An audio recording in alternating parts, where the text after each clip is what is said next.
Hey guys, and welcome to today's segment of Hope for the Moment. Glad that you could make it here and join us today. What an excellent, beautiful day. Hopefully, you are going to have at least some chance to be able to get outside. I know for me and the girls and our family, we have really been enjoying the opportunities to get out and enjoy some sunshine, to get out of the house and just enjoy time together as a family. But today, we're looking at a tree and its fruit with our segment today for Hope for the Moment. But I can remember a time, and I would like to think that it wasn't too long ago, where for me to be able to tell my friends something that happened to me that day, I would have to wait until getting to school the next day to be able to share that with them. I didn't have the as easy of communication options as we do today, and things are a lot different now, though. The social media has given us the option to not just tell our friends, but to tell anyone and everyone that would listen to us what's on our mind, what's going on in our lives, and to be able to share that with ease. Nowadays, people can share, what they're doing every minute of every day. I mean, there's probably some YouTube channels out there that are just watching someone during their day. I mean, you can find anything, and you can share that with anyone. You can be able to share what you're eating, any big news in your life, just what's going on, what you're watching, all of these different types of things. And recently, though, we've seen a trend of people loving to use social media to tell everyone how they would run things, if they were in charge of the state or the country or even the world, what they would do if they were the ones in charge with everything that's going on today. So social media has given everybody the option to be able to put anything out there. Everybody has something on their mind, and now they have an easy way to be able to share it in so many different avenues, so many different ways. And so it's a lot different now than it used to be. So what does that mean for us then? So what? We're in the age of this, technology and the social media and all these things where it's become just part of what we do, part of how things are. So what difference does that make now for us as Christians? So I'd like to take a look at Matthew chapter 12, verses 33 through 37. And Christ is talking here. He says, "Either make the tree good and its fruit good, or make the tree bad and its fruit bad, for the tree is known by its fruit. You brood of vipers, how can you speak good when you are evil? For out of the abundance of the heart the mouth speaks. The good person out of his good treasure brings forth good, and the evil person out of his evil treasure brings forth evil. I tell you, on the day of judgment, people will give account for every careless word they speak.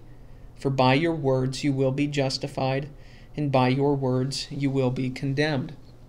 So some interesting warnings here from Christ that he has in regards, and I know that at this time he's speaking with the Pharisees, and there's a specific people group, but there's application that we can take away from this passage as well. I don't know, maybe for some of you it didn't, maybe for some of you it did. I know for me, it's as you read through that passage, it almost gives you some chills because of the warnings there, but as well just with the idea of careless speech and what that looks like. If you've been following along in your reading plan, though, you've realized that this is a passage that you just read yesterday. So that's kind of why I wanted to bring it up. But the thing that I want to highlight today is that since social media has made it easy for everyone to be able to share everything we do, and all that we do can be so easily made public knowledge, what kind of a tree does the world see in us? What kind of a tree does the world see you as?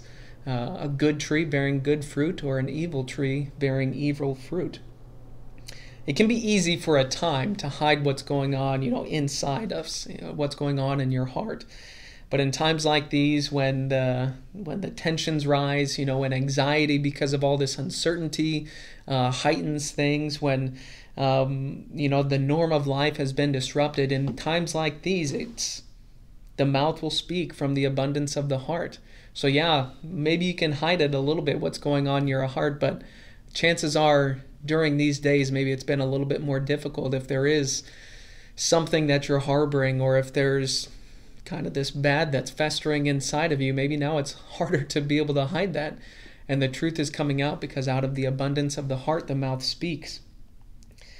We can't hide forever what's going on, so what kind of fruit are you displaying? Are there some rotten apples that are popping up on your branches? Or maybe even as you're spending more time with family in close quarters and things like that, or your family members starting to notice maybe some plastic fruit that you've been trying to just, tape up on your tree and make things look like it's okay. But what kind of fruit is being noticed by those around you? And I don't want to be all doom and gloom. And I'm sure for some of you, this different time and the way things are now has given you opportunities to be able to encourage and to be able to share truth and to be able to build others up. And maybe you've got those opportunities. If so, that's great. Continue in that. Not everything has to be bad. But whatever kind of fruit you have been displaying, I want to encourage you now to take time to pour God's word into you. Because if your heart is filled with God's word, then that is what will come out of your mouth. As he said, out of the abundance of the heart, the mouth speaks. So if we are pouring God's word into us, then naturally that's what's going to be coming out as well. And as Christ warns in this passage, don't stack up careless words that lead to judgment. As you scroll through Facebook or whatever social media things you're using, how many careless words do we see out there? How many careless words do we share out there that we say flippantly, or different things, or condemning people, judging people, hypocrisy that comes from our lips, it comes from others' lips. But Christ warns here that we will give an account for those careless words, each and every word that we speak. So don't stack those up against you in judgment. Instead, use your words as a way to encourage someone, even today. Maybe think of someone in your life that you can reach out to, call or text or whatever it may be, even just today, and be able to encourage them, to build them up. Or maybe even use some social media as an avenue to be able to share truth, to be able to speak truth to those around you. Whatever it is, I would encourage you today to just take a moment, whether it's stop scrolling through Facebook or Instagram or whatever other thing that you might be using. Stop just looking for funny memes or whatever it is, and use the technology that you have today in a way that can encourage those around you, that can build them up. Maybe before you do that, take a quick look at Ephesians chapter 4, and just in regards to speech, focus on those the passages in Ephesians 4 that talk about what our speech ought to look like. Use that as something to help you prepare for how you can encourage and build those up around you. But I'll encourage you to do that today. Find someone, think of someone specific, reach out to them today, and use your words. Don't use careless words, but use words that are coming out of the abundance of your heart, which is being filled with God's word. Thanks again for joining us today. We appreciate all the opportunities we have to share with you, and even though it's different, we can't see each other like we used to, we still are encouraged by everything that you guys are doing throughout your day. So we look forward to seeing you again on Thursday with our Hope for the Moment segment then. Until then, stay safe. We love you all.